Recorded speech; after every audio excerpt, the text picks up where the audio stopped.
ಜೈ Bharat Vande Mataram.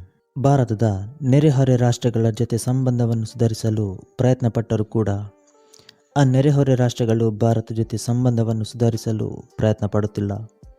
Pak, Bangla, China, Maldives ಈ ರಾಷ್ಟ್ರಗಳ ಜೊತೆ ಯಾವ ರೀತಿಯ ಸಂಬಂಧ ಇದೆ ಅಂತ ಗೊತ್ತಿರುವ ವಿಚಾರಣೆ. ಆದರೆ ಈಗ ಮಾಲ್ಡೀವ್ಸ್ನ ಜೊತೆ ಸಂಬಂಧವನ್ನು ಸುಧಾರಿಸಿದೆ. ಆದರೆ ಕೆಲವೊಂದು ಸಂದರ್ಭದಲ್ಲಿ ಆ ರಾಷ್ಟ್ರ ಕೂಡ ಭಾರತ ವಿರೋಧಿ ನೀತಿಯನ್ನು ಅನುಸರಿಸುತ್ತಾರೆ. ನೇಪಾಳ ಕೂಡ ಹಾಗೇನೆ. ಭಾರತ ಜೊತೆ ಉತ್ತಮ ಸಂಬಂಧ ಹೊಂದಿರುವ ರಾಷ್ಟ್ರಗಳಲ್ಲಿ ಶ್ರೀಲಂಕಾವು ಕೂಡ ಒಂದು. ಅಲ್ಲಿ ಯಾವುದೇ ರೀತಿಯ ತೊಂದರೆ ಆದರೂ ಕೂಡ ಭಾರತ ಹಿಂದೆ ಮುಂದೆ ನೋಡದೆ ಸಹಾಯ ಮಾಡುತ್ತೆ. ಆದರೆ ಈಗ ಅದೇ ಶ್ರೀಲಂಕಾ ಭಾರತದ ವೈರಿ ರಾಷ್ಟ್ರವಾದ ಪಾಕಿಸ್ತಾನದ ಜೊತೆ ಯುದ್ಧ ಅಭ್ಯಾಸ ನಡೆಸಲು ಮುಂದಾಗಿತ್ತು. ನಂತರ ಈ ವಿಚಾರ ಭಾರತಕ್ಕೆ ಗೊತ್ತಾಗುತ್ತೆ. ಭಾರತ ಶ್ರೀಲಂಕಾ ಜೊತೆ ಮಾತನಾಡುತ್ತೆ. ಇನ್ನು ಭಾರತ ಇದಕ್ಕೆ ಆಕ್ಷೇಪ ಕೂಡ ವ್ಯಕ್ತಪಡಿಸುತ್ತೆ. ನಂತರ ಶ್ರೀಲಂಕಾ ಪಾಕಿಸ್ತಾನ ಜೊತೆ ಯುದ್ಧಾಭ್ಯಾಸವನ್ನೇ ಕೈಬಿಟ್ಟಿದೆ. ಭಾರತದ ಸಹಾಯದಿಂದ ತ್ರಿಂಕೋಮಾಲಿ ಬಂದರಿನ ಬಳಿ ವಿದ್ಯುತ್ ಸ್ಥಾವರವನ್ನು ನಿರ್ಮಿಸಲಾಗುತ್ತದೆ. ಇದರಿಂದಾಗಿ ಶ್ರೀಲಂಕಾಕ್ಕೆ ವಿದ್ಯುತ್ ಸಮಸ್ಯೆ ಪರಿಹರಿಸಲು ಭಾರತ ಮುಂದಾಗುತ್ತಿದೆ.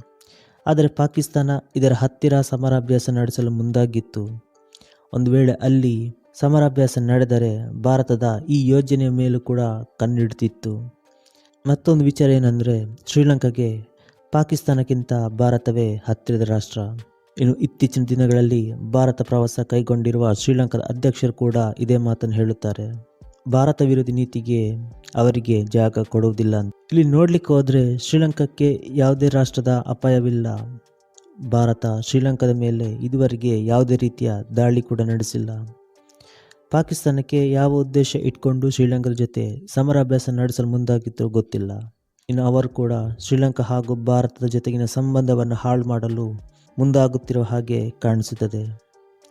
ಇನ್ನು ಭಾರತ ವಿರುದ್ಧ ಸುತ್ತಲೂ ಶತ್ರು ರಾಷ್ಟ್ರಗಳನ್ನು ತುಂಬಿಕೊಂಡರೆ ಅವರು ಕೂಡ ತಮ್ಮ ಬೇಳೆಯನ್ನು ಬೇಯಿಸುತ್ತಾರೆ. ಅವರಿಗೆ ಕೂಡ ಪಾಕಿಸ್ತಾನದಿಂದ ಶ್ರೀಲಂಕಾಕ್ಕೆ ಬರಲು ಸುಲಭವಾಗುತ್ತೆ. ಆದರೆ ಇದಕ್ಕೆ ಭಾರತ ಅವಕಾಶ ಕೊಡಲಿಲ್ಲ.